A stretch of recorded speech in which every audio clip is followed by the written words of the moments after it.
Hello guys, this is रियोम सिद्धांत और आज हम डिस्कस करने वाले हैं electrolysis of aqueous solution of electrolyte with reactive electrode और एक्टिव इलेक्ट्रोड। रिएक्टिव इलेक्ट्रोड कहें या फिर एक्टिव इलेक्ट्रोड कहें, बात एक ही चीज़ है। तो आज हम लोग जो इलेक्ट्रोलाइसिस करने वाले हैं वो एक ऐसा इलेक्ट्रोलाइटिक सेल होगा जिसमें इलेक्ट्रोड्स जो होंगे वो भी एक्टिव नेचर के होंगे। मीन्स वो भी इलेक्ट्रोलाइसिस के दौरान इन्वॉल्वमेंट शो करेंगे, यानी कि केमिकल रिएक्शन शो करेंगे, केमिकल इन्वॉल्वमेंट शो करने लगेंगे। तो जब भी इलेक्ट्रोलाइटिक सेल का इलेक्ट्रोड किसी इलेक्ट्रोलाइसिस के दौरान अपने केमिकल एक्टिविटी को शो करने लगता है, यानी केमिकल रिएक्शन में इन्वॉल्व होने लगता है, तो उसके प्रोडक्ट एनालिसिस को हम लोग किस तरह से करते हैं आज वो हम लोग सीखने वाले हैं। ठीक है बच्चों, तो शुरू करें। तो सबसे पहला एग्जाम्पल हम लोग लेने वाले हैं electrolysis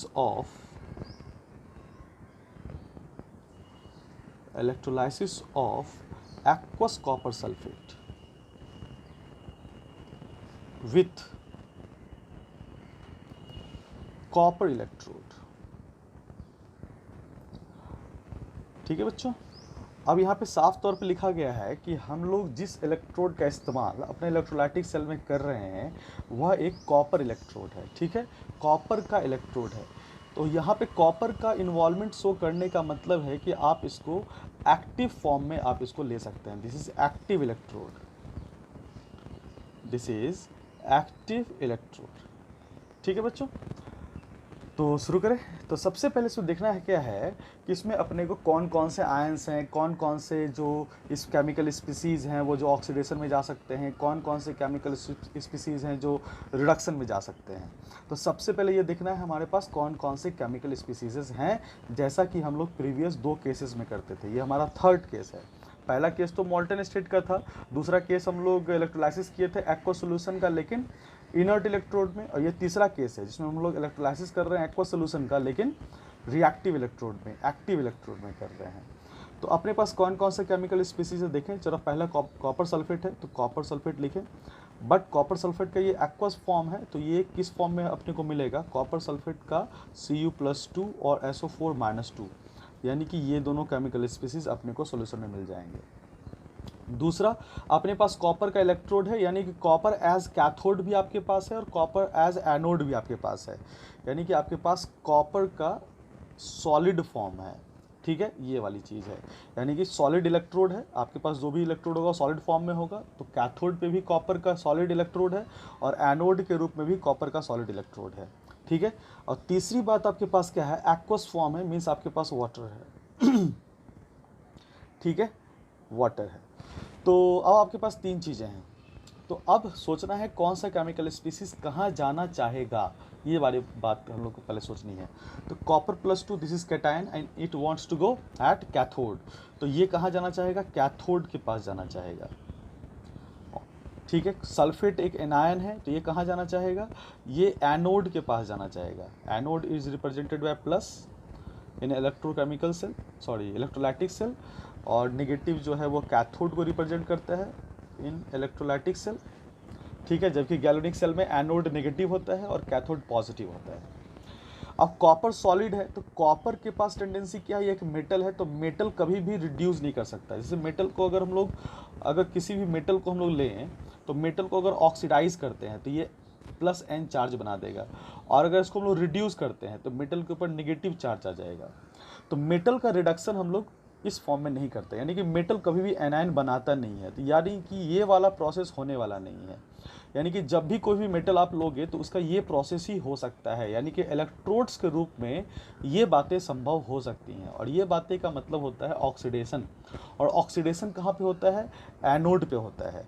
तो इसका मतलब कॉपर सॉलिड किसके जैसा बिहेव करेगा या फिर कहाँ पे काम करने लगेगा? ये एज एनोड काम कर सकता है, यानी कि हमारे पास एज एनोड के पास जब रहेगा, ये एज एनोड जो होगा ये हमारे पास वर्कफुल या फिर यूजफुल हो सकता है। लेकिन एज कैथोड के रूप में इसका कोई इस्तेमाल नहीं होगा, क्योंकि कैथोड के रूप में वो क्या कर रहा है? कोई भी मेटल वो अपने आप को एनायन बनाना चाहेगा, और किसी भी मेटल का एनायन बनने की टेंडेंसी नहीं के बराबर होती है, नहीं ही होती है। मेटल हमेशा केटायन बनाता है, वो ऑलवेज इलेक्ट्रॉन को देना चाहता है, तभी तो वो मेटल है। वो कभी भी इलेक्ट्रॉन ले करके एनायन नहीं बनाएगा। ठीक है, वो नॉन मेटल का कैरेक्टर होता है। तो कॉपर सॉलिड अगर एज कैथोड और एज एनोड दोनों हैं आपके पास, तो वो एज एनोड ही कुछ कर सकता है, क्योंकि एज एनोड होने पर वो ऑक्सीडेशन करेगा। तो एज एनोड इसके कुछ चांसेस हैं, और एज कैथोड पे तो कोई चांसेस नहीं है। वो कॉपर जिस फॉर्म में है वो उसी फॉर्म में रह जाएगा। ठीक है बच्चों। दूसरी बात, वाटर के लिए बात कर देते हैं। तो वाटर का ऑक्सीडेशन भी संभव है और वाटर का रिडक्शन भी संभव है। तो ये एनोड पे भी जा सकता है और ये कैथोड पे भी जा सकता है। तो हमारे पास इतनी बातें हो चुकी हैं। अब हम लोग को देखना है रिएक्शंस। तो सबसे पहले एज एनोड या फिर एट एनोड कर दें हम लोग पहले। तो एट एनोड क्या होने वाला है? तो एनोड के पास कौन कौन जाना चाहता है? एक तो सल्फेट जाना चाहेगा। दूसरी बात, एनोड के रूप में कॉपर सल्फेट अपना कुछ रिएक्टिविटी शो कर सकता है। करेगा या नहीं करेगा वो बात की बात है। कौन कौन से कंपटीशन में कौन कौन से लोग इन्वॉल्व हैं पहले को ये देखना है, क्योंकि मैंने पहले भी कहा था कि अगर एक से ज़्यादा कोई केमिकल स्पीसीज अपने आप को ऑक्सीडाइज या रिड्यूस कराना चाह रहा हो तो वहाँ पे हम लोग कंपटीशन वाली बात करते हैं। मीन्स हम लोग इलेक्ट्रोकेमिकल सीरीज के आधार पर बात करने लगते हैं।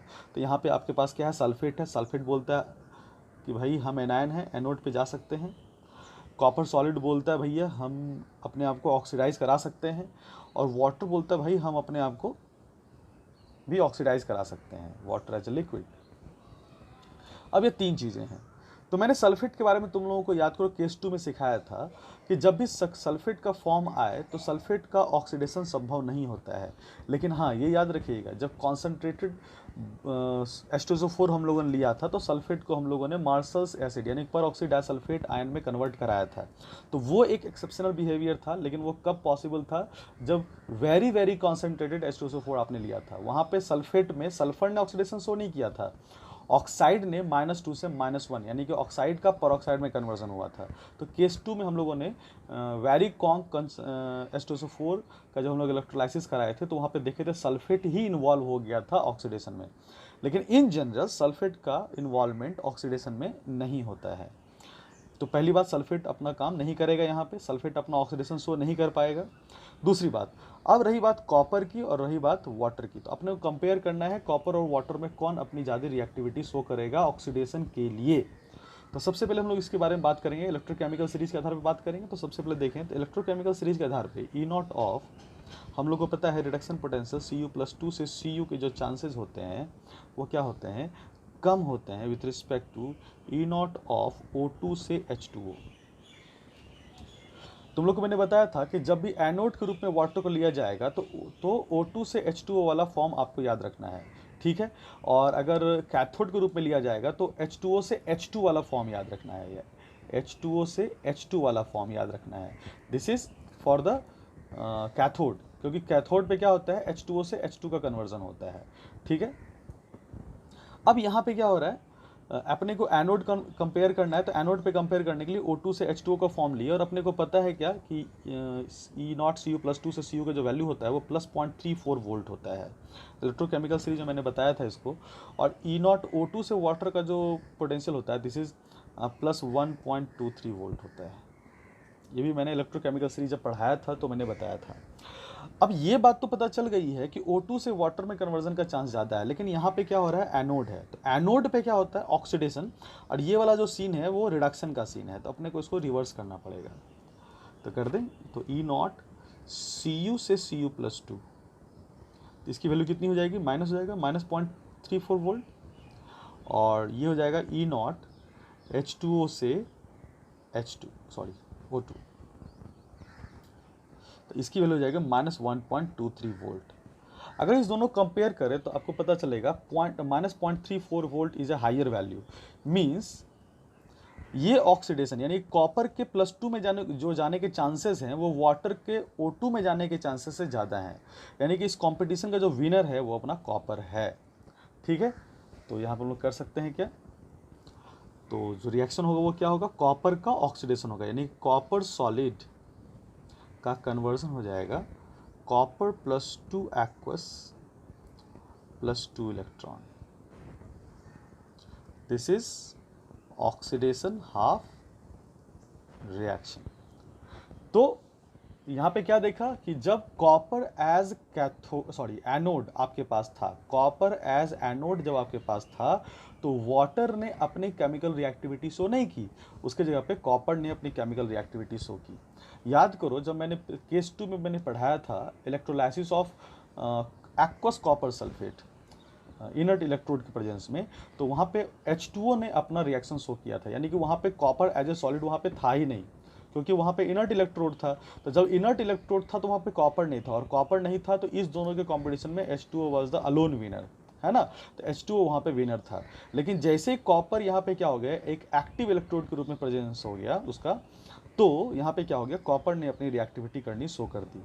यानी कि अगर इसी एक्वस कॉपर सल्फेट का इलेक्ट्रोलाइसिस किसी इनर्ट इलेक्ट्रोड के प्रेजेंस में कराया जाता तो वाटर का ऑक्सीडेशन होता, जबकि जब हम लोग इसको एक एक्टिव इलेक्ट्रोड के प्रेजेंस में करा रहे हैं, यानी कि कॉपर सॉलिड का अपना एनोड वहाँ पे प्रेजेंस है उसका, तो कॉपर अपना रिएक्टिविटी शो करना शुरू कर देता है। तो ये वाली बात इंपॉर्टेंट है। तो अगर इलेक्ट्रोड पे अगर आप ध्यान नहीं देते हैं तो हो सकती है यहाँ पे गलतियाँ, क्योंकि कॉपर भी अपने आप को ऑक्सीडाइज कर सकता है। रही बात एनोड के ऊपर बात कर लें, कैथोड के ऊपर बात कर लें। एट कैथोड क्या हो जाएगा, तो यहाँ तो समझ में आ ही चुका होगा ना कि आखिर कॉपर की यहाँ पे एक इन्वॉल्वमेंट क्यों हुआ है, क्योंकि कॉपर के जो ऑक्सीडाइज होने की जो टेंडेंसी है वो वाटर के ऑक्सीडाइज होने की टेंडेंसी से ज़्यादा है। ठीक है, और आगे देखते हैं हम लोग एज कैथोड। अब कैथोड के रूप में क्या क्या तुम्हारे पास हो सकता है, या तो कॉपर +2 अपने आप को क्या कर सकता है, बोलेगा भैया अपने आप को मेरे को रिडक्शन में भेज दो, और या फिर वाटर तैयार है अपने आप को रिड्यूस करने के लिए। वाटर तो अपने आप को ऑक्सीडाइज भी कर सकता है और रिड्यूस भी कर सकता है। अब कॉपर +2 अपने आप को क्या करना चाहेगा, ऑक्सीडाइज करना, रिड्यूस करना चाहेगा, और वाटर भी अपने आप को रिड्यूस करना चाहेगा। तो हमें पता है E0 Cu+2 से Cu के जो चांसेस होते हैं वो क्या होते हैं, ज़्यादा होते हैं with respect to E0 H2O से O2, सॉरी H2 होगा यहाँ पे, क्योंकि यहाँ पे कैथोड है तो यहाँ पे H2 वाली सीन आएगी। अब E0 Cu+2 से Cu की जो वैल्यू होती है वो ज़्यादा होती है E0 H2O से H2। याद करो इसकी वैल्यू मैंने बता रखी है अभी जस्ट 0.34 वोल्ट होता है, और इसकी वैल्यू कितनी होती है, -0.83 वोल्ट। ये मैंने इलेक्ट्रोकेमिकल से जब मैं पढ़ाया था तो ये मैंने बताया था। कुछ इंपॉर्टेंट जैसे H2O का, Cu का और जिंक का, इतना को तो आप याद ही रखें। H2O का एक ऑक्सीडाइज फॉर्म का याद रखिए, इलेक्ट्रोड पोटेंशियल क्या होता है, H2O का एक रिडक्शन पोटेंशियल क्या होता है वो याद रखिए। और जैसे ये हो गया आपका, यहाँ पे क्या हो रहा है, रिडक्शन हो रहा है, तो ये -0.83, और यहाँ पे ऑक्सीडेशन वाला सीन था तो यहाँ पे +1.23, तो ये वैल्यू याद रखिए, ये वैल्यू याद रखिए, यानी कि वाटर की 2 वैल्यू याद रखिए, उससे आपको काफ़ी सहूलियत होगी। दूसरी बात, कॉपर का आपको याद होना चाहिए, that is equal to 0.34 volt reduction potential है उसका, और जिंक का होता है -0.76 वोल्ट, वो भी याद रखिए। तो टोटल अगर 4 चीज़ें आप याद रखते हैं, और एक हाइड्रोजन का तो आपको पता है उसका 0 वोल्ट होता है, तो वो चीज़ें भी याद रखिए, H+ से H2 का 0 वोल्ट होता है, तो ये भी याद रखिए। तो इतना अगर 5 चीज़ें आप याद रखते हैं, 5 वैल्यू याद रखते हैं, सारी वैल्यू याद रखने की कोई ज़रूरत नहीं है, 5 वैल्यू याद रखते हैं तो काफ़ी एनालिसिस आप कर सकते हैं, क्योंकि जो भी एनालिसिस होती है वो इसी के अराउंड होती है। आपके पास जो सोल्यूशन दिया जाएगा वो एक्वस फॉर्म में ही होगा। तो water is very very important, और इसके इलेक्ट्रोड पोटेंशियल को 2 ही डेटा याद रखना है, एक तो +1.23 वोल्ट याद रखना है O2 से H2O का, यहाँ पे कंफ्यूज ना हो, यहाँ पे O2 से H2O का +1.23 वोल्ट है, और यहाँ पे H2O से H2 का -0.83 वोल्ट है। तो इस तरह से चीज़ों को अच्छे से कन्फाइंड करके अच्छे से याद करके इसको रखें।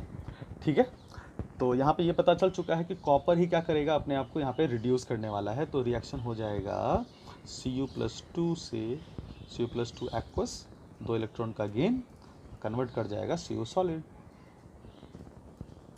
This is our second equation, this reduction half reaction.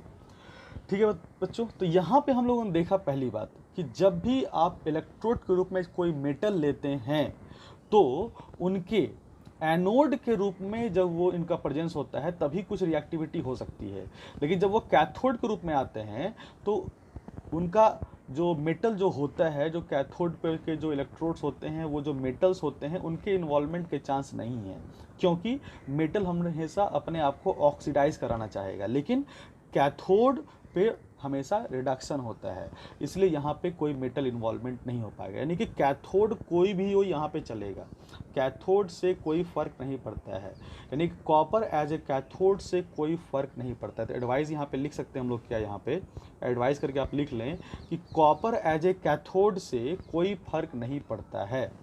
लेकिन यहाँ पे क्या लिख सकते हैं एडवाइस करके कि कॉपर एज ए एनोड से, कॉपर एज एन एनोड से यहाँ पे फ़र्क पड़ता है। ठीक है, तो कॉपर एज अ कैथोड से कोई फ़र्क नहीं पड़ता है, but copper as an anode से तो फ़र्क पड़ता है। ये याद रखिए, ये काफ़ी इंपॉर्टेंट बात है। यानी कि इलेक्ट्रोलाइसिस के दौरान कॉपर का एनोड इम्पॉर्टेंट है क्योंकि उससे फ़र्क पड़ता है, लेकिन कॉपर का कैथोड उतना इम्पॉर्टेंट नहीं है क्योंकि उससे कोई फ़र्क नहीं पड़ता है। उसके जगह पे कोई और मेटल भी आप ले लेते तो कोई फ़र्क नहीं पड़ता, क्योंकि मेटल की अपनी टेंडेंसी ऑक्सीडाइज कराने की होती है, करने की होती है, और कैथोड में ऑक्सीडेशन के चांसेस नहीं होते हैं। कैथोड पे ऑक्सीडेशन नहीं होता है, कैथोड पे रिडक्शन होता है।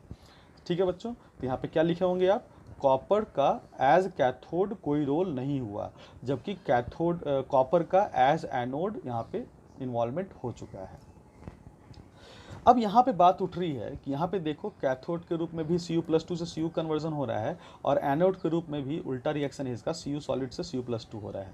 तो अगर इस तरह का रिएक्शन कभी भी मिलता है किसी मेटल के लिए, तो हम लोग कह सकते हैं क्या कि अगर यहाँ पे मैं कोई इम्प्योर कॉपर ले लूँ तो मैं यहाँ पे प्योर कॉपर बना सकता हूँ। तो इस मेथड से हम लोग को ये समझ में आया, लोगों को ये समझ में आया कि हम लोग इलेक्ट्रो रिफाइनिंग कर सकते हैं किसी भी मेटल का। यानी किसी भी मेटल का इम्प्योर अगर फॉर्म ले लिया जाए तो उसके प्योर फॉर्म को हम उसको प्राप्त कर सकते हैं। जरा देखिए कैसे होता है ये, सुन कह सकते हैं, पहले मैं नोट करके लिखूँ इसे। Generally this kind of electrolysis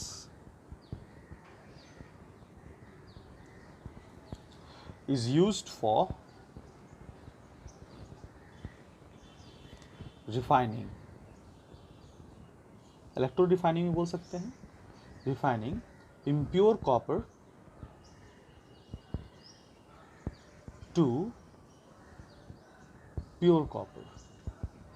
impure copper को प्योर कॉपर बदलने के लिए आप इसका इस्तेमाल कर सकते हैं।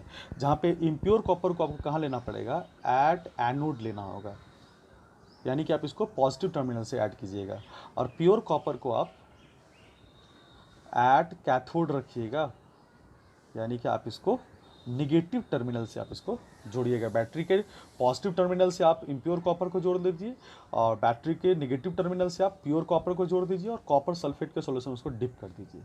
आप ऐसा कर सकते हैं। ठीक है, चलिए, तो हम लोग इस तरह से लिख सकते हैं। सो फ्रॉम 1 and 2, पीछे दो इक्वेशन लिखा उसके द्वारा बात कर रहा हूँ। सो फ्रॉम 1 and 2 हम लोग क्या कह सकते हैं, एट एनोड क्या हो जाएगा, हम लोग प्योर इम्प्योर के फॉर्म में लिख रहे हैं। एट एनोड कॉपर सॉलिड जो कि इम्प्योर है Cu+2 एक्वस के फॉर्म में जाएगा, और एट कैथोड क्या हो जाएगा बच्चों,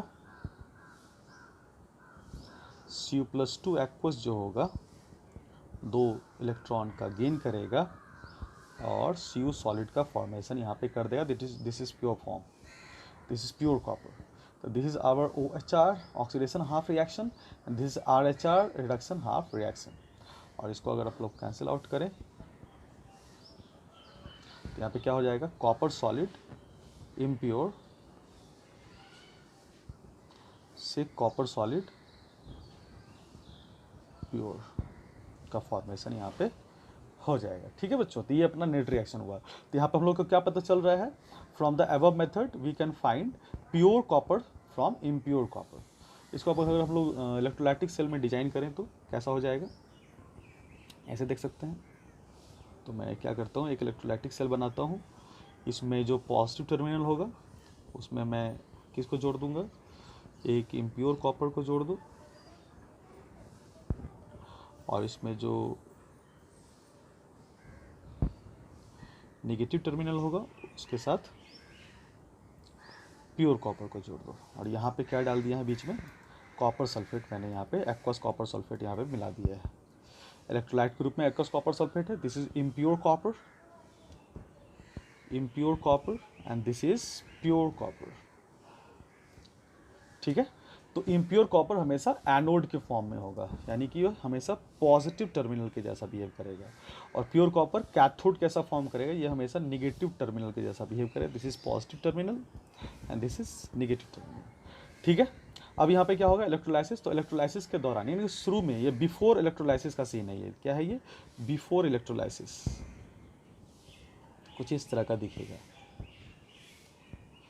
लेकिन अगर इलेक्ट्रोलाइसिस यहाँ पे होने लगेगा, यहाँ पे क्या हो रहा है, इलेक्ट्रोलाइसिस आप शुरू कर देते हैं, इलेक्ट्रोलाइसिस की प्रक्रिया यहाँ पे शुरू हो गई, तो क्या हो जाएगा, तो यहाँ के जो Cu होंगे, यानी कि एनोड पर के जो Cu होंगे, वो क्या करेंगे, अपने आप को Cu+2 में कन्वर्ट करेंगे, और वो कैथोड पे जाके फिर क्या होंगे, डिपॉजिट हो जाएंगे।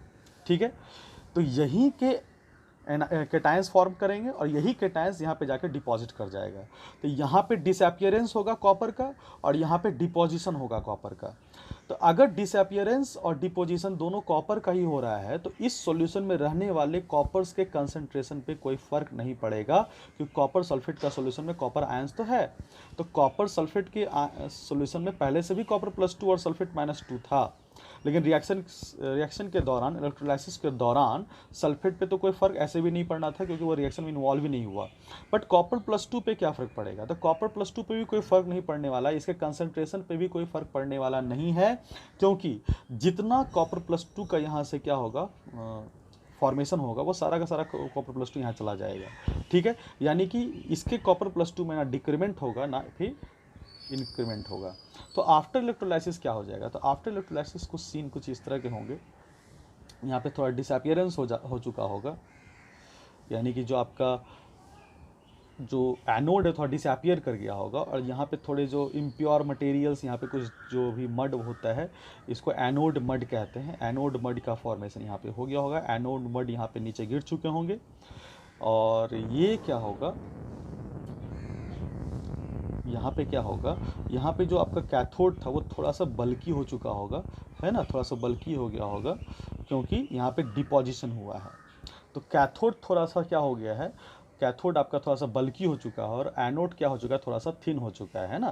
तो यहाँ पे क्या हो चुका है, this is what is this, this is anode जो कि डिसअपियर हो चुका है, डिसअपियर हो रहा है, और यहाँ पे क्या है, दिस इज कैथोड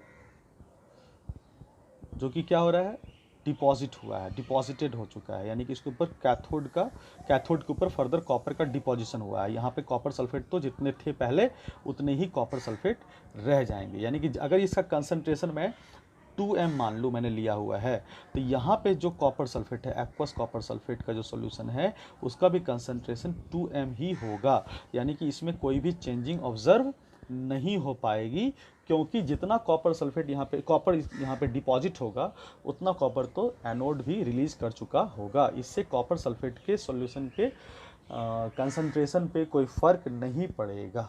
ये काफ़ी इंपॉर्टेंट पॉइंट था, इससे एक बार IIT JEE में क्वेश्चन भी आ चुका है।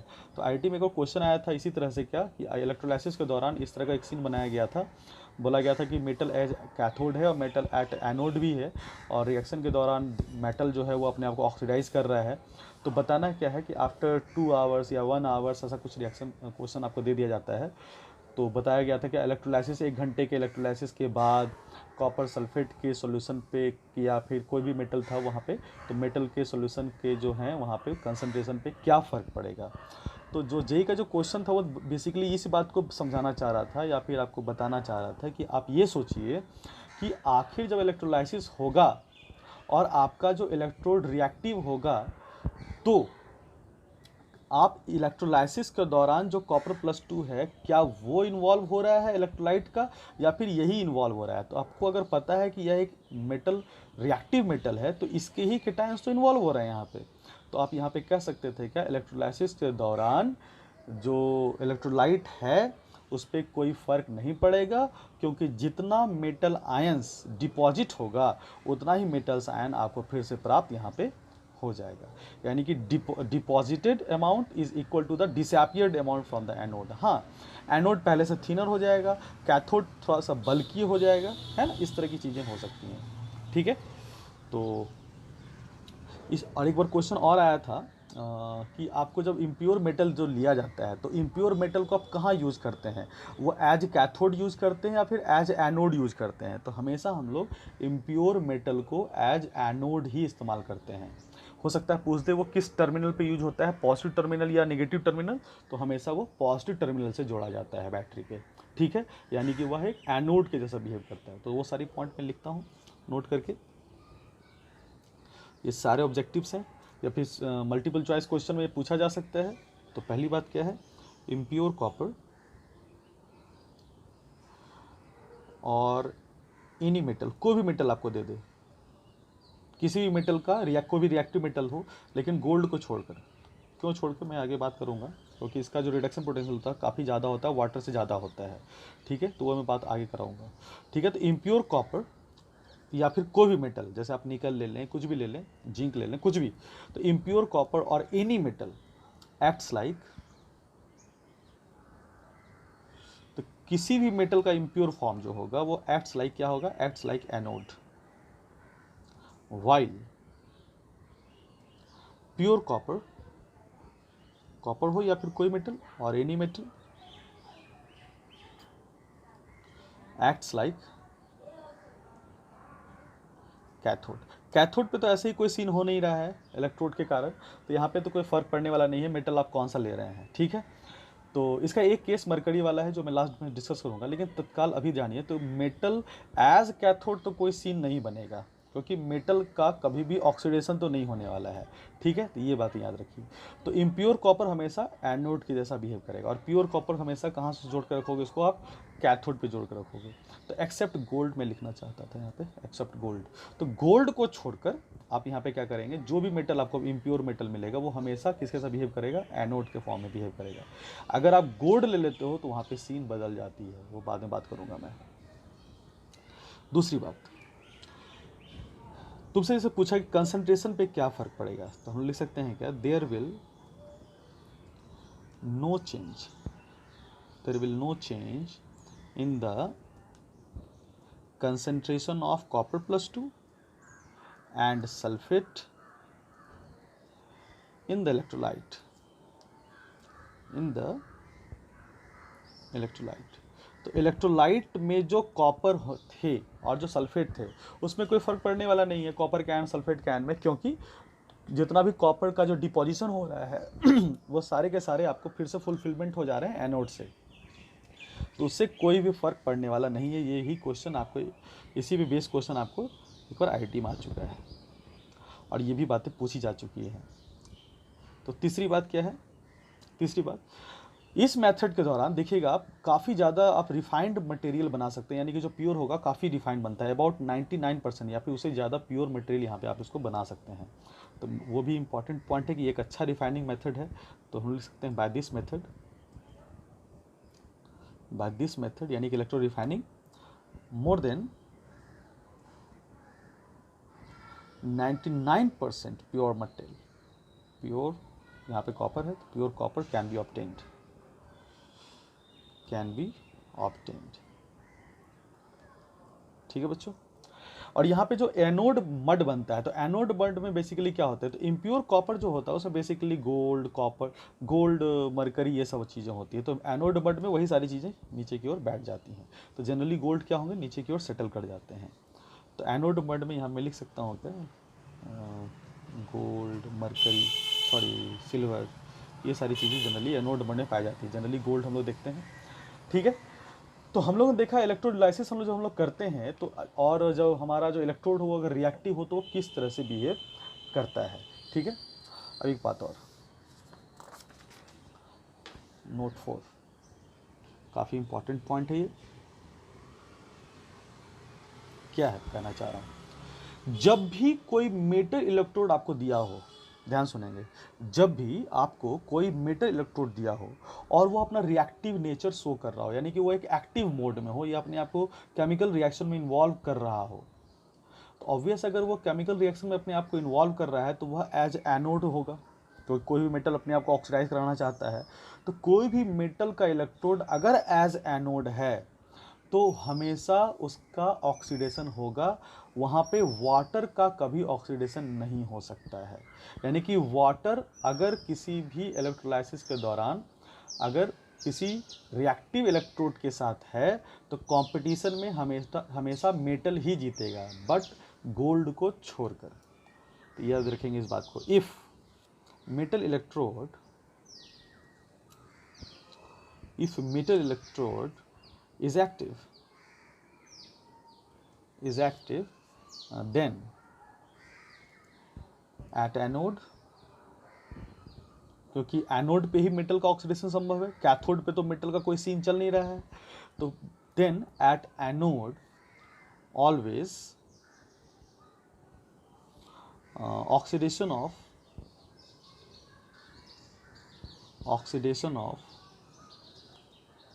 metal will take place instead of water। तो कभी दिमाग लगाना ही नहीं है, क्योंकि वाटर का जो आपको ऑक्सीडेशन का जो पोटेंशियल होगा वो काफ़ी काफ़ी काफ़ी काफ़ी कम होता है, ठीक है। और उसमें से बस एक ही है जो गोल्ड है, तो गोल्ड के रिस्पेक्ट में ही बस क्या होगा, थोड़ा वो वाटर का ऑक्सीडेशन पोटेंशियल ज़्यादा होता है। गोल्ड के रिस्पेक्ट में वाटर का ऑक्सीडेशन पोटेंशियल ज़्यादा होता है। लेकिन अगर हम लोग गोल्ड को छोड़ दें तो जितने भी मेटल्स हैं उन सब से क्या है, वाटर का ऑक्सीडेशन पोटेंशियल काफ़ी कम होता है। वो हम लोग देख लेते हैं। Except gold. जैसे क्यों ऐसा होता है, बिकॉज हम लोग क्या कर सकते हैं, ओनली सिर्फ और सिर्फ ई नॉट ऑफ, हमको पता है गोल्ड प्लस से गोल्ड का reduction potential E not of O2 से H2O। तो हम लोग को पता क्या है कि गोल्ड का जो रिडक्शन पोटेंशियल है वो क्या है, O2 से H2O से क्या है, ज़्यादा है, हम लोग को पता है, ठीक है। तो इसका मतलब अगर हम लोग ऑक्सीडेशन की हम लोग बात करते हैं ना, क्योंकि एनोड पे बात कर रहे हैं, तो ऑक्सीडेशन का मतलब Au से Au प्लस के जो चांसेस होंगे वो क्या होंगे, कम होंगे with respect to E not का H2O से O2 के ज़्यादा के चांसेस से। अब यहाँ पे गोल्ड के जगह पे कोई भी और मेटल होता तो उन सब की जो ऑक्सीडेशन पोटेंशियल की वैल्यू होती है वो वाटर से ज़्यादा होती है, लेकिन गोल्ड का जो ऑक्सीडेशन पोटेंशियल की जो वैल्यू होती है वो वाटर से कम होती है। सिंगल यह एक ऐसा मेटल है जिसका ऑक्सीडेशन पोटेंशियल वाटर के ऑक्सीडेशन पोटेंशियल से कम है, जिसके कारण अगर गोल्ड एज एनोड होगा तो वाटर का ही वहाँ पे क्या हो जाएगा, ऑक्सीडेशन हो जाएगा। यानी कि एनोड के रूप में अगर गोल्ड लगा दिए तो वह रिएक्टिव इलेक्ट्रोड के जैसा बिहेव करेगा ही नहीं, वह अपने आप को क्या करेगा, इनर्ट इलेक्ट्रोड कैसा बिहेव कराएगा, और उसके जगह पे वाटर क्या करेगा, अपने आप को ऑक्सीडाइज कर लेगा। ये चीज़ें याद रखने वाली हैं, ठीक है बच्चों। तो ये हम लोग का पहला एग्जांपल था जिसमें हम लोग एक्वस कॉपर सल्फेट को कॉपर के इलेक्ट्रोड में हम लोग क्या किए, उसको इलेक्ट्रोलाइज कराए, ठीक है। अब सेकंड एग्जांपल ले रहे हैं। सेकंड एग्जांपल, इलेक्ट्रोलाइसिस ऑफ निकल नाइट्रेट ले लेते हैं, NiNO3 होल टू एक्वस ले लेते हैं, क्योंकि हम लोग को एक्वस पढ़ना है विथ। अब यहाँ फिर से ले लेते हैं निकल नाइट्रेट, निकल इलेक्ट्रोड ले लेते हैं। निकल नाइट्रेट को हम लोग किस में डाल रहे हैं, निकल इलेक्ट्रोड में डाल दिया, ठीक है। अब देख लो यहाँ पे निकल इलेक्ट्रोड क्या है, फिर से ये एक्टिव इलेक्ट्रोड है, ठीक है बच्चों। अब देख लो सबसे पहले एक्वस निकल नाइट्रेट है तो ये किस फॉर्म में होगा, देखो तो निकल नाइट्रेट अगर आप ले रहे हो तो निकल नाइट्रेट तो होगा नहीं, उसमें निकल +2 और 2Na3-1 के फॉर्म होंगे, यानी कि ये दोनों अपने आप को रिएक्शन में इन्वॉल्व कर सकते हैं। दूसरी बात, यहाँ पे आपको निकल इलेक्ट्रोड है तो निकल जो होगा सॉलिड के फॉर्म में होगा, इलेक्ट्रोड है तो, और ऑब्वियस है ये एक मेटल है तो मेटल का ऑक्सीडेशन ही संभव है, तो ये हमेशा एनोड के फॉर्म में ही कुछ कर सकता है, अगर करना है तो कुछ एनोड के फॉर्म में ही कर सकता है, कैथोड के फॉर्म में तो ये कुछ कर ही नहीं सकता है, ठीक है। तीसरी बात, वाटर है तो water as cathode, at cathode और एट एनोड दोनों पे सीन कर सकता है ये। तो सबसे पहले ये केटायन है तो केटायन जाएगा कैथोड पे, ये एक एनायन है, एनायन जाएगा एनोड पे। निकल चूंकि सॉलिड एक मेटल है तो ये हमेशा करेगा एनोड के ऊपर, यानी कि ये जाएगा एनोड पे। और वाटर, तो वाटर हमेशा कहाँ चला जाएगा, या तो कैथोड पे या तो एनोड पे, कुछ भी हो सकता है, या तो कैथोड पे या तो एनोड पे जा सकता है। ठीक है, अब रही बात कि हमें कंपटीशन कराना है, तो सबसे पहले एट एनोड पे क्या सीन होने वाला है वो से देख लें। तो एट एनोड पे अपने पास कौन कौन सा है, तो एनोड पे अपने पास NO3 माइनस है, और क्या है आपके पास एनोड पे Na सॉलिड है, निकल सॉलिड है, और क्या है वाटर भी है।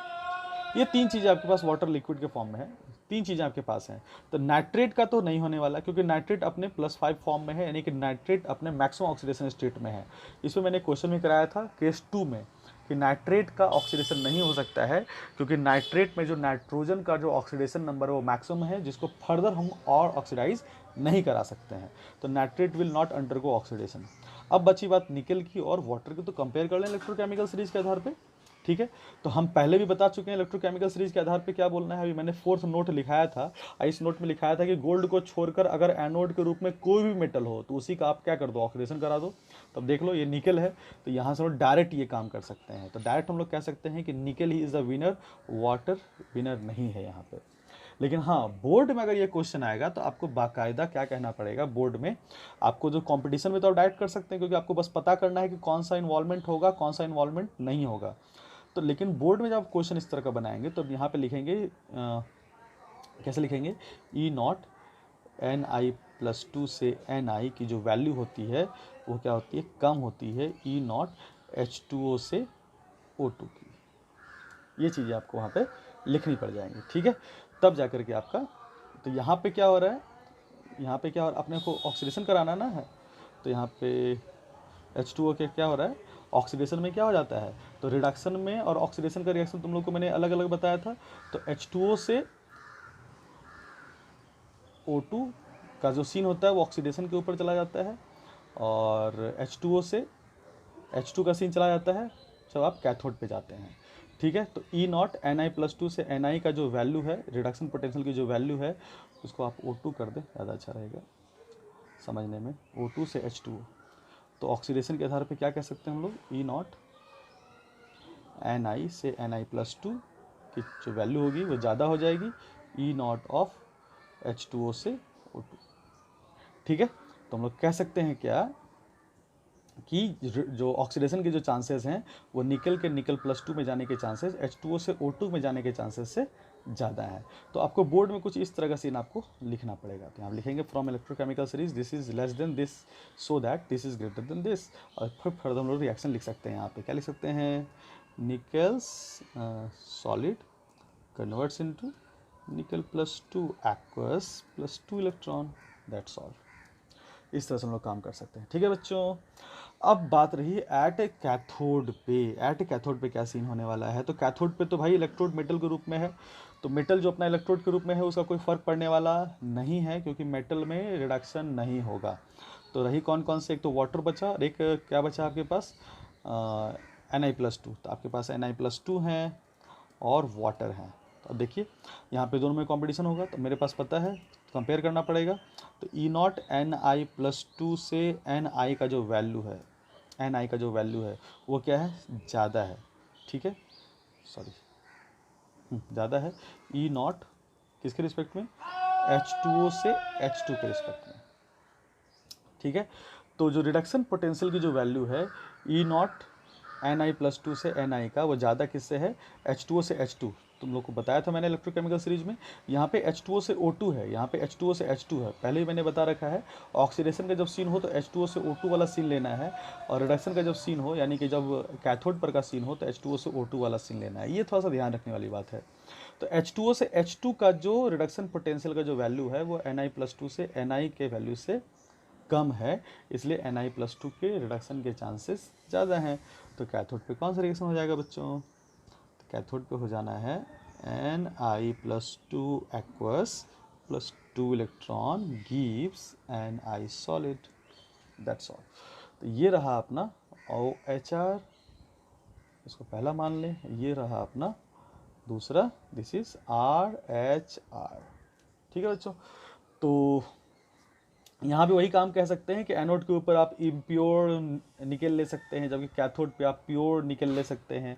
This also a case of electro refining में आप बना सकते हो। तो सारी सीन जो पीछे आप लोग किए थे यहाँ पे वही हो जाएगा। तुमसे पूछा जाएगा क्या निकल के आयन के कंसंट्रेशन में इलेक्ट्रोलाइसिस के बाद कोई फ़र्क पड़ेगा, तो कोई फ़र्क नहीं पड़ने वाला है, क्योंकि जितना ज़्यादा डिपोजिशन होगा निकल का उतना ज़्यादा आपको फॉर्मेशन भी हो जा रहा है कहाँ से, निकल के इलेक्ट्रोड से। यानी कि एनोड से जितना ज़्यादा वहाँ पे डिसअपियरेंस होगा, कैथोड पे उतना ही अपीयरेंस होगा, यानी कि डिपोजिशन होगा, जिससे कि नेट जो आपका इलेक्ट्रोलाइट में जो निकल +2 की जो मात्रा थी उस पर कोई फ़र्क पड़ने वाला नहीं है। यानी कि इलेक्ट्रोलाइसिस के बाद और इलेक्ट्रोलाइसिस के पहले निकल नाइट्रेट का जो कंसंट्रेशन था वही रह जाएगा। That's all. एक और हम लोग लेते हैं एग्जाम्पल्स, और ये काफ़ी इम्पॉर्टेंट है, थोड़ा यूनिक है। थर्ड, इसमें क्या कर रहे हैं थोड़ा ध्यान से सीखेंगे इसको। इलेक्ट्रोलाइसिस ऑफ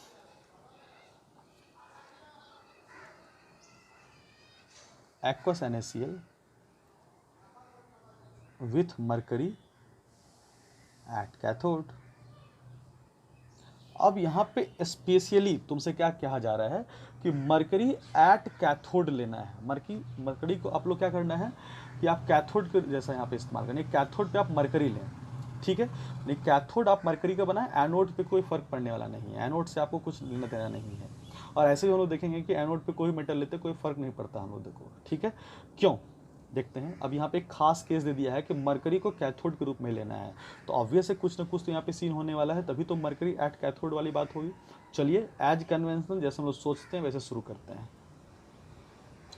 सबसे पहले आपके पास NaCl है बच्चों, तो ये कन्वर्ट कर जाएगा Na++ Cl- में, एक्वस के फॉर्म में है, तो आपके पास NaCl नहीं है, आपके पास Na+ और Cl- है। दूसरी बात, जो आपके पास Hg का जो इलेक्ट्रोड है ये क्या है, एज कैथोड है, एज कैथोड है, लेकिन यहाँ पे इसका मतलब क्या है कि एनोड के जगह पे ये तो है नहीं, यानी कि यहाँ पे मरकरी का ऑक्सीडेशन का तो कोई सीन नहीं है, दैट इज़ नो ऑक्सीडेशन। क्यों ऑक्सीडेशन वाला कोई सीन नहीं है मरकरी का, क्योंकि मरकरी का ऑक्सीडेशन का सीन तब ना होता जब मरकरी एज एनोड होता, लेकिन यहाँ पे मरकरी एज कैथोड बात कर रहे हैं, यानी कैथोड की जगह पे आप मरकरी लगा रहे हैं, मरकरी एट कैथोड, तो ऑक्सीडेशन का कोई सीन हम लोग लेंगे नहीं, यानी कि मरकरी के कैथोड के रूप में रहने के कारण मरकरी में कोई भी ऑक्सीडेशन का सीन नहीं होगा, क्योंकि ऑक्सीडेशन का जो सीन होता है वो कहाँ होता है, एनोड पे होता है।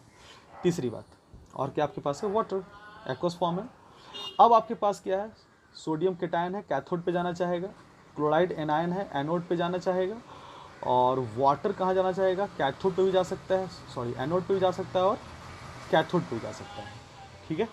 अब शुरू करते हैं कहानी, क्या है, एट एनोड की कहानी।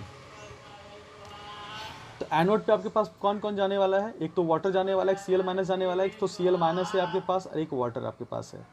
तो सबको आपको मैंने पढ़ाया था केस 2 में, जब एक्वस NaCl का मैं इलेक्ट्रोलाइसिस करा रहा था, तो मैंने कहा था कि जब भी क्लोराइड आयन वाटर के साथ हो तो हमेशा क्लोराइड का ही ऑक्सीडेशन होगा, क्योंकि वाटर के लिए हमें ओवर वोल्टेज यानी कि एक्स्ट्रा पोटेंशियल का रिक्वायरमेंट हो जाता है।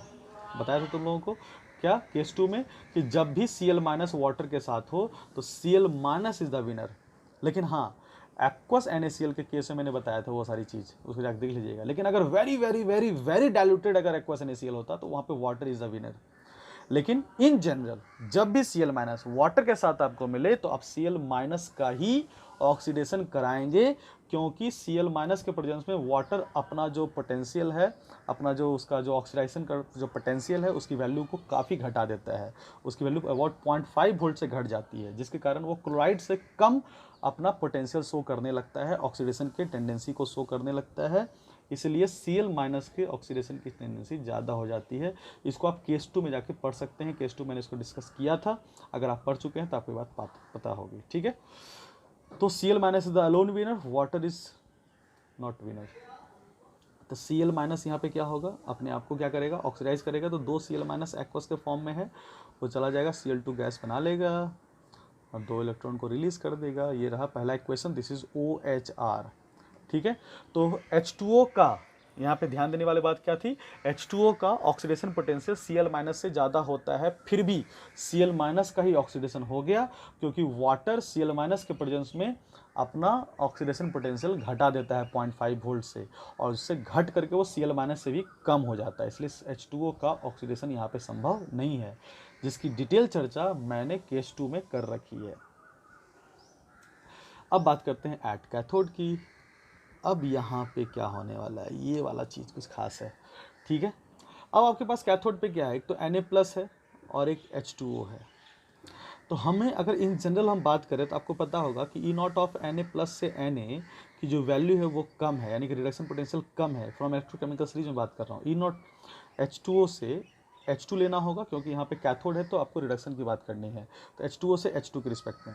तो H2O से H2 के रिस्पेक्ट में Na+ से Na की टेंडेंसी कम है। तो इस आधार पे देखें कि रिडक्शन पोटेंशियल किसका ज़्यादा है, वाटर का ज़्यादा है, तो वाटर का ही क्या होना चाहिए, यहाँ पे रिडक्शन होना चाहिए। लेकिन ऐसा नहीं होता है, यानी कि यहाँ भी एक खास बात हो गई, इसलिए खास है। होता क्या है, पहली बात ध्यान से समझो। मरकरी के बारे में बात कर रहा हूँ। मरकरी किसी भी मेटल के साथ बहुत ही तेजी से रिएक्ट करके एमलगम बनाता है, यानी कि मरकरी की एक खासियत होती है एमलगम बनाने की, एंड जो वो एमलगम बनाता है वो काफ़ी तेज़ी से बनाता है, उसकी स्पीड काफ़ी तेज होती है। तो अगर मरकरी अपनी रिएक्टिविटी शो कर रहा है एमलगम बनाने की, लेकिन इलेक्ट्रोकेमिकल सीरीज कह रहा है कि वाटर इज मोर रिएक्टिव, तो यहाँ पे दो बातें हो गई। तो दो बातें, एक तो मरकरी भी अपना एफर्ट लगाएगा कि नहीं मेटल को हम खींचेंगे, क्योंकि वो मेटल के साथ एमलगम बनाना चाहेगा, तो मरकरी क्या करेगा, वो मेटल को अपनी ओर खींचना चाहेगा, और वाटर अपने आप को रिड्यूस कराना चाहेगा। तो कहते हैं क्या कि मेटल को खींचने की टेंडेंसी जो मरकरी के पास है वो काफ़ी तीव्र होती है, काफ़ी तेज होती है, काफ़ी ज़्यादा होती है। इसीलिए Na+ से Na का रिडक्शन पोटेंशियल कम होने के बावजूद Na+ का ही रिडक्शन होता है। तो हम लोग यहाँ पे कह सकते हैं, according to electrochemical series ECS, electrochemical series, according to electrochemical series क्या कह सकते हैं, reduction of Na+ is higher than, sorry, is lower, reduction of Na+ is lower than H2O, यानी कि रिडक्शन का, किसका रिडक्शन का बच्चों, Na+ का रिडक्शन का जो चांस है वो वाटर के रिडक्शन से क्या होता है, वो कम होता है। लेकिन but Hg is reactive, Hg is reactive and very high tendency to form, very high tendency to form amalgam with metal। तो मेटल के साथ मरकरी की रिएक्टिविटी अपनी है जो बहुत तेज है, और यहाँ पे मेटल अपना रिएक्टिविटी शो कम कर रहा है, तो फिर भी मरकरी क्या होता है, वो अपनी रिएक्टिविटी डोमिनेट कर लेता है। मरकरी के जो एमलगम बनाने की जो टेंडेंसी है वो डोमिनेट कर जाती है, तो हम लोग कह सकते हैं। एंड फाइनली यहाँ पे दो फैक्टर हो गए, अपोजिंग फैक्टर हो गए। एक तो Na+1 का रिडक्शन का चांस कम है, वाटर का रिडक्शन का चांस ज़्यादा है, और उसके अपोजिट में मरकरी मेटल को बहुत ज़्यादा तेज़ी से खींच रहा है। तो दोनों अपोजिंग फैक्टर है। इस अपोजिंग फैक्टर में आपको बस याद रखना पड़ेगा कि मरकरी का जो फैक्टर है वो डोमिनेटिंग फैक्टर है, यानी कि मरकरी के एमलगम बनाने की टेंडेंसी ज़्यादा होती है। ये एक प्रैक्टिकल आस्पेक्ट है, एक्सपेरिमेंटल आस्पेक्ट है जो आपको याद रखना है। एंड प्रैक्टिकली हम लोग क्या देख रहे हैं, practically Hg shows more reactivity with Na+ and forms amalgam,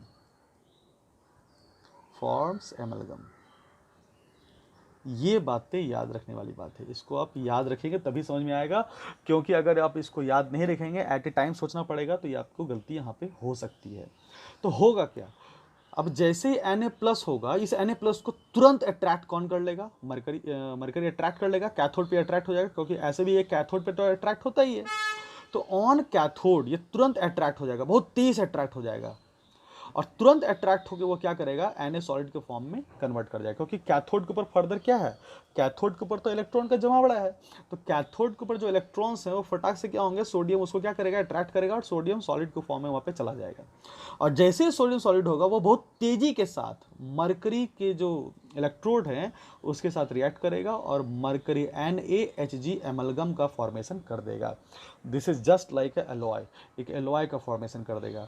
this is sodium mercury amalgam, this is amalgam.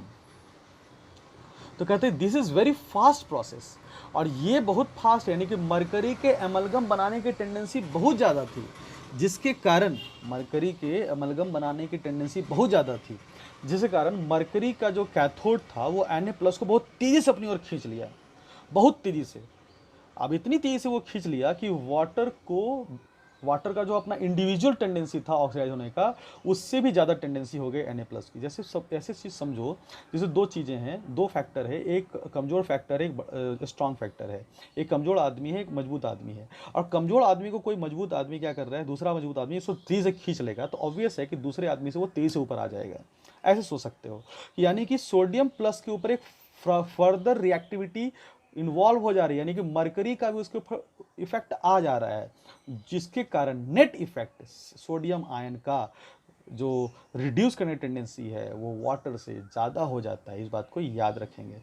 तो फटाक से क्या होगा, कैथोड नेगेटिव इलेक्ट्रोड होता है, नेगेटिव इलेक्ट्रोड के ऊपर क्या होगा, बहुत तेजी के साथ सोडियम आयन जाएगा, वहाँ पे जाकर रिड्यूस होकर के सोडियम सॉलिड बनाएगा, और फर्दर फटाक से बहुत तेजी के साथ वो सोडियम मैग्नीशियम के साथ मिलकर के एमलगम का फॉर्मेशन कर लेगा, और ये पूरी की पूरी प्रक्रिया काफ़ी तेज होती है। ठीक है, अगर एनोड के रूप में कोई मेटल आप ले भी लेते हैं, कोई रिएक्टिव मेटल, फिर भी जो मेटल घुला हुआ है आपके एक्वा सॉल्यूशन में, उसी मेटल को पहले क्या करेगा, कैथोड अपनी ओर खींच लेगा। अगर मान लो कॉपर ही एनोड के रूप में ले लेते, तो कॉपर भी लेने से कोई फर्क नहीं पड़ता, क्योंकि फर्दर Na+ तो आपके पास क्या है, इलेक्ट्रोलाइट में मौजूद है, और उस इलेक्ट्रोलाइट को वो क्या करेगा, अपनी ओर बहुत तेजी से खींच लेगा। तो जो फ्री आयंस है उसको बहुत तेजी से पहले खींच लेगा वो, फिर बात की बात बाद में होगी। यानी कि अगर आप कोई भी एनोड के रूप में कोई मेटल वहाँ पे ले लेते हैं, तब भी कोई फर्क पड़ने वाला नहीं है, यानी कि एनोड पे आप कुछ भी ले लो, कोई फर्क पड़ने वाला नहीं है। कैथोड अपना काम करेगा, और फ्री आयंस जो इलेक्ट्रोलाइट मौजूद हैं, जो मेटल आयंस जो मौजूद हैं, उसको अपनी ओर खींचेगा और एमलगम का फॉर्मेशन कर देगा। ध्यान रखने वाली बात क्या है कि मरकरी एमलगम किसके साथ नहीं बनाता है, तो मरकरी आयरन, प्लैटिनम, टंगस्टन और टेंटेलम के साथ कभी भी एमलगम नहीं बनाता है।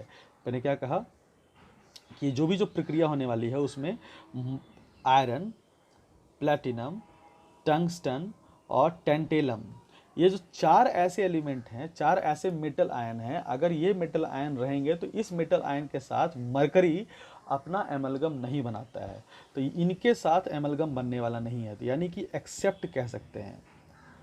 तो अगर इलेक्ट्रोलाइट में आयरन, प्लैटिनम, टंगस्टन और टेंटेलम के आयन नहीं हैं, और इसके अलावा कोई भी मेटल के आयंस हैं, कोई भी मेटल के आयंस, तो मरकरी उसके साथ अपनी रिएक्टिविटी काफ़ी फास्ट से करेगा, और उस मेटल का ही रिडक्शन होगा, ना कि वाटर का रिडक्शन होगा।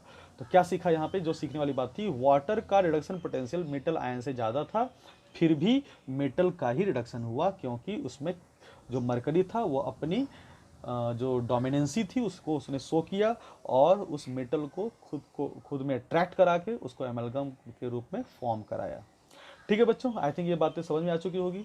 फिर भी अगर कोई डाउट रह गया होगा तो आप उसको, जो भी डाउट है आप कमेंट सेक्शन में जाके कमेंट कीजिए, I will answer as soon as possible. तो बच्चों आज के लिए रखते हैं हम लोग इतना ही, तो फिर मिलेंगे हम लोग अगली क्लास में। तो अगली क्लास होगी फैराडेज लॉ की, जो काफ़ी इंपॉर्टेंट है, एक क्वांटिटेटिव एस्पेक्ट्स है इलेक्ट्रोलाइसिस का, जो हम लोग पढ़ेंगे। ऐसे क्वेश्चन भी काफ़ी आते हैं इलेक्ट्रोलाइसिस से, जो क्वांटिटेटिव एस्पेक्ट्स है, यानी कि फैराडेज लॉ से जो क्वेश्चन है वो भी काफ़ी आते हैं।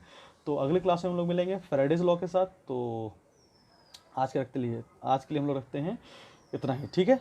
इसमें जो भी डाउट है तो अगली क्लास में आप इसको फ्रिक्वेंटली पूछें। जो भी दिक्कत है उसमें कोई भी हेजिटेट करने की कोई बात नहीं है। आई थिंक फिर भी बातें जो हैं काफ़ी हद तक समझ में आ चुकी होंगी। तो आज के लिए बच्चों रखते हैं हम लोग इतना ही, फिर मिलेंगे हम लोग अगली क्लास में, तब तक के लिए धन्यवाद।